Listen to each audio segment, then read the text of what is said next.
What do you see here? Tragedy. Tragedy, a girl and a boy, Bridge. a bridge, Delhi heat. the opportunity. Opportunity. Okay, Nice. interesting. Someone is leaving, going away.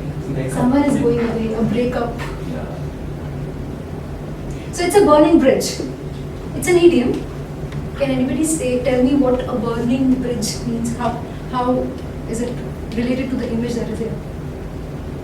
Well,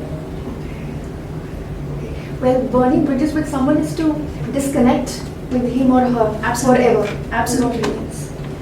That's what I'm going to talk about. Stop burning bridges. Whenever we are working with different people, or whether we have friends around us, our relatives, anybody, there are situations when we have conflicts. But what we end up doing is we disconnect with the people we have fights with that very instance. And that's the theme, stop burning bridges. I'll tell you a story. Let me tell you about Saurabh and Robin.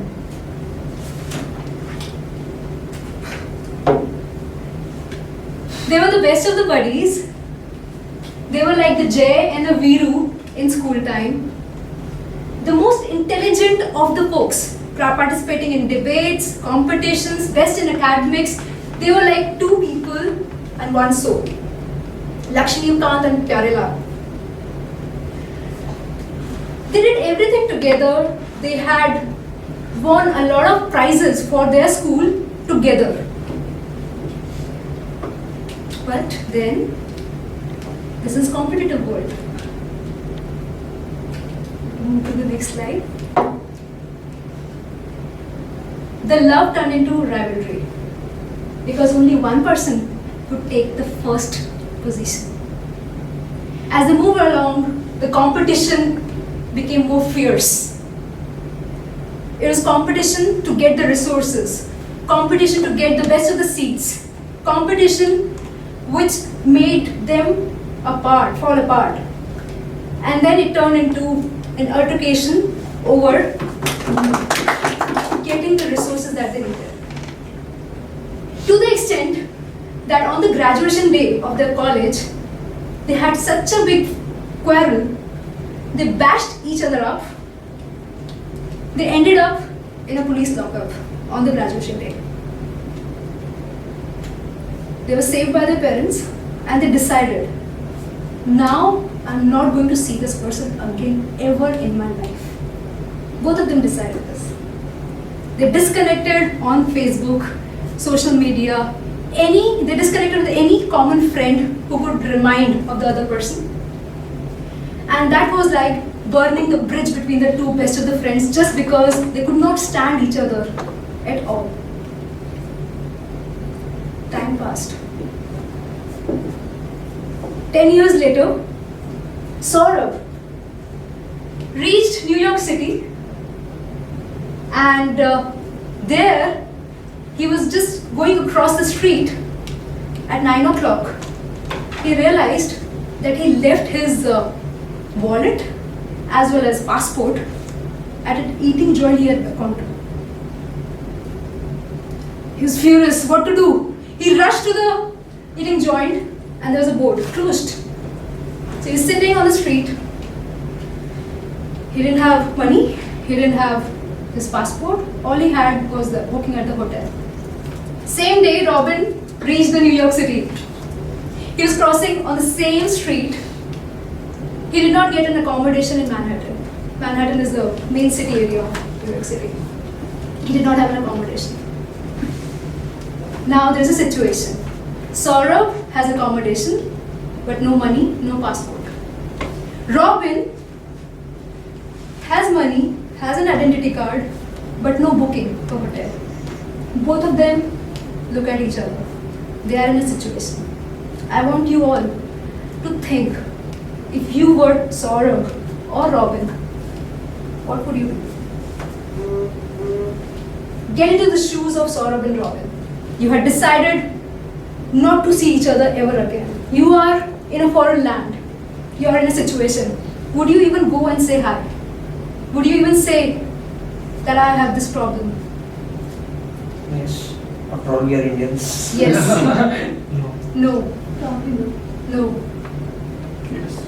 Yes. If you're not aware of each other's problems, no, definitely not. No. No, No. I don't know. Maybe if my friend approaches me, maybe then yes. So you'll wait for the other person to Yes. approach, but the ego still remains. You should break the ice. So majority of you are saying no. How could we have avoided this situation? If Robin is a girl, then also probably. How could we have avoided this situation?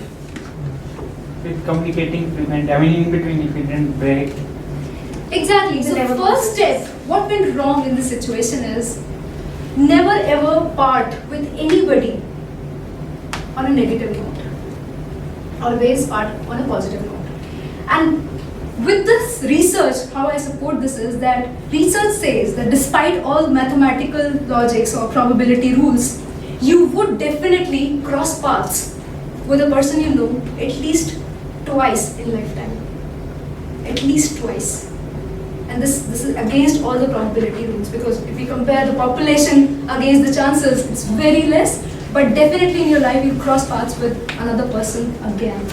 And there is a site, you move on to the next slide, you can go there, and other research says that you are only 6 degrees away from any random person in the world.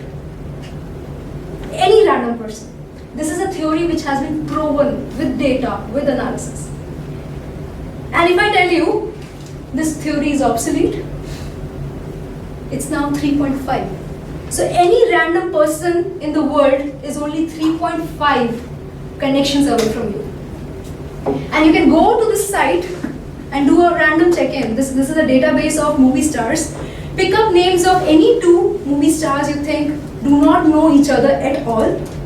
You will find connections between them with names and evidences. It's a proven theory. So what I want to say through this is that when you are fighting or having an altercation with anybody, you are ending up messing with one big chunk of world, one big chunk of network, and you would end up in situations like Saurav and Robin. So please stop burning bridges. Pick up the phone, call the person you burn bridge with, because you never know when you go to New York City and you may end up without a passport. Over to the Toastmasters.